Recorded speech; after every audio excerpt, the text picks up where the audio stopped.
paid a healthy bounty for Ringo and Curly Bill, and realized there was real money to be made. That's why I went after Henry Plummer.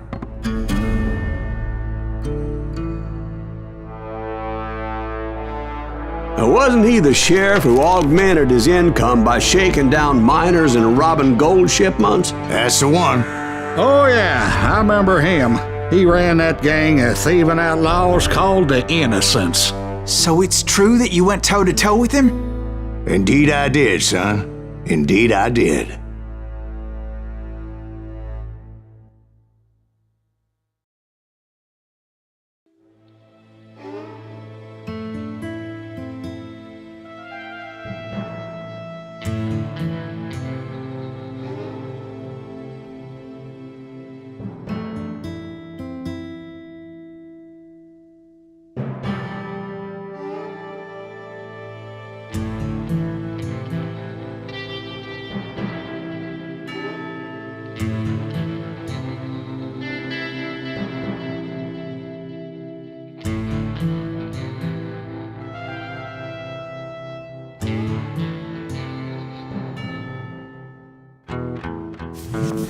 I knew I needed resources if I was going to track down Roscoe Bob Bryant, and hunting Plummer looked like a good way to get rich quick.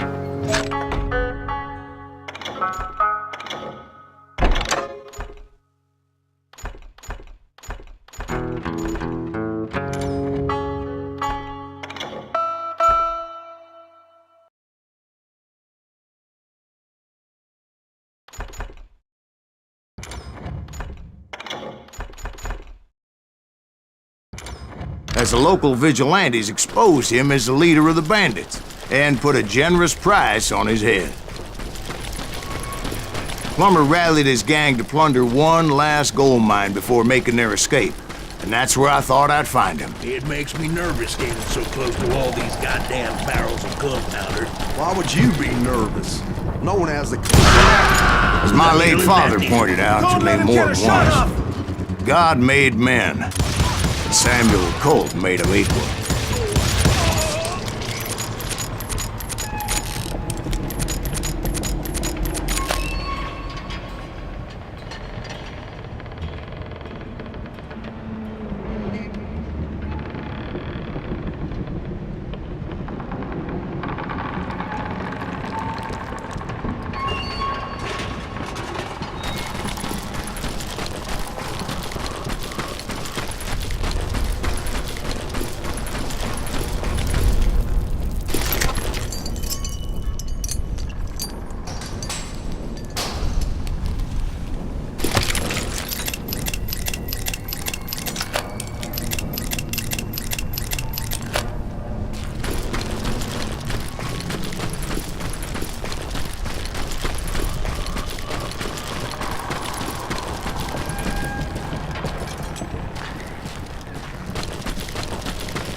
I knew that dynamite wasn't mine, so I decided the polite thing would be to return it. It was the biggest gold rush since Sutter's Mill in '48. Unfortunately, prospectors weren't the only ones drawn to those riches. Time to time!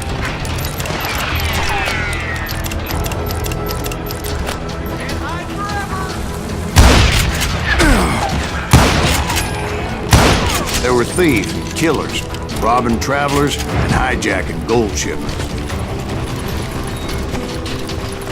Like those that ran with Plummer. Some were just regular folks I knew from town, drawn by greed and easy pickings. Charlie Crow, blacksmith. James, who worked in the stable. Sam and Jeremiah Barber, the butcher's sons. Ordinary citizens who lived a double life. Of course, the rest were veterans of the Civil War. Stone-cold killers trained on the bloody fields of Shiloh and Antietam. Plummer had a lot of men on his payroll. A hell of a lot. That son of a bitch pretended to protect the public with one hand while stealing them blind with the other. He set up a defensive perimeter which I had no idea how to breach. Dangerous, desperate individuals. I was outnumbered and in way over my head, but I was too damn stubborn and stupid to realize it. They must have thought I was tough, or had some kind of death wish. Seeing as there were barrels of gunpowder everywhere. One stray bullet, one stray spark, and I'd be blown to hell and gone. Did I have any second thoughts about what I was doing? No. I thought I was some kind of hero.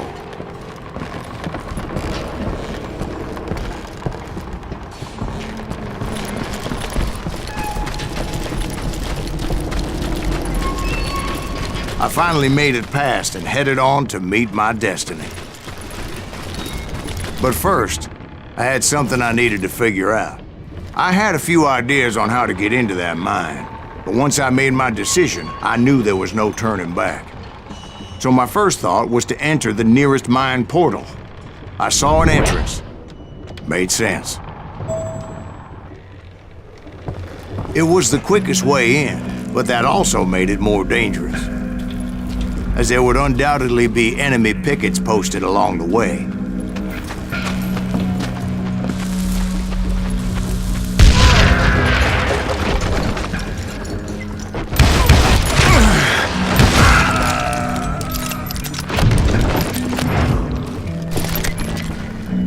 Besides, once you enter a mine like that, it's easy to get all turned around. And that confusing maze of corridors wouldn't even be the worst of it. Some of those shafts could be as deep as hell. That's it for you!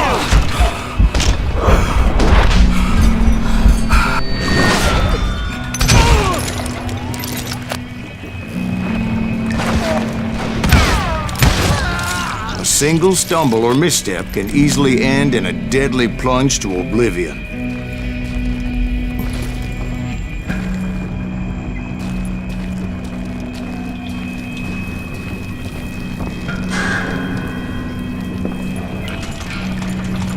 I'm here!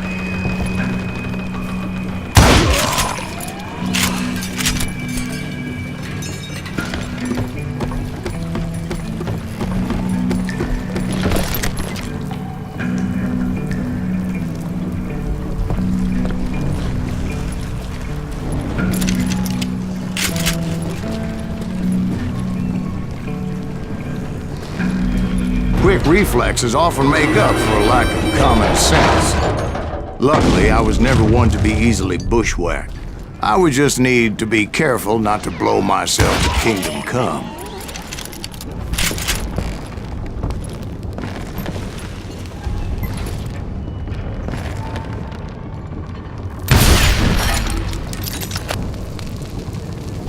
There he is! With all that gunpowder and dynamite everywhere, a body has to know what he's shooting at.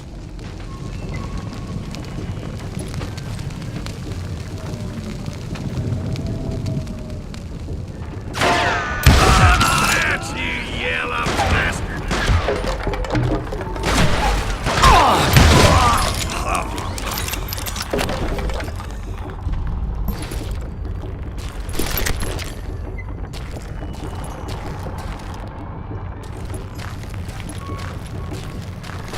One wrong bullet could have turned that mine into a dad-blasted tube.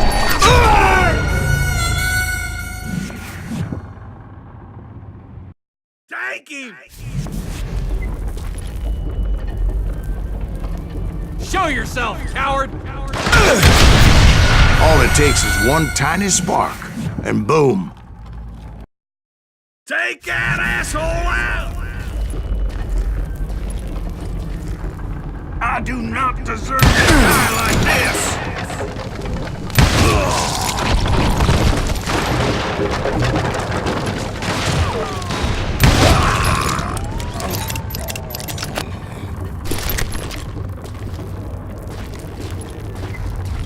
One wrong bullet could have turned that mine into a dad-blasted tube.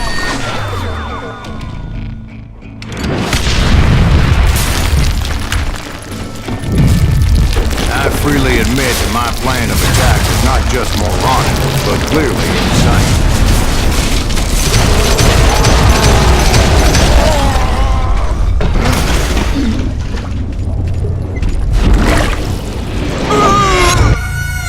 It's a good thing that I abandoned that ridiculous plan before I even tried it. Instead, I spotted a ladder, way into the mine from the opposite side.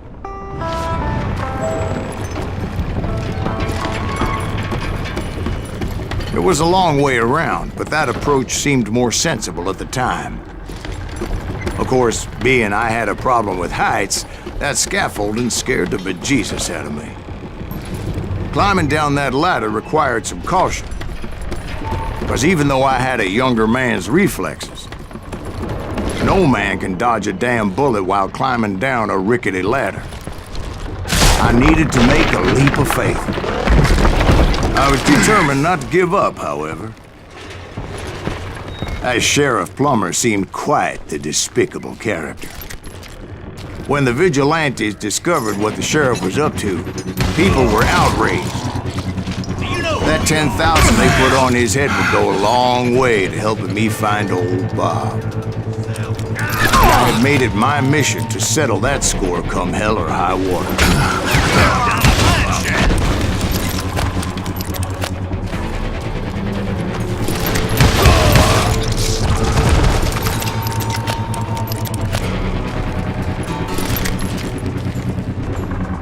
But first, I would have to make a choice. Take the elevator or climb the ladder.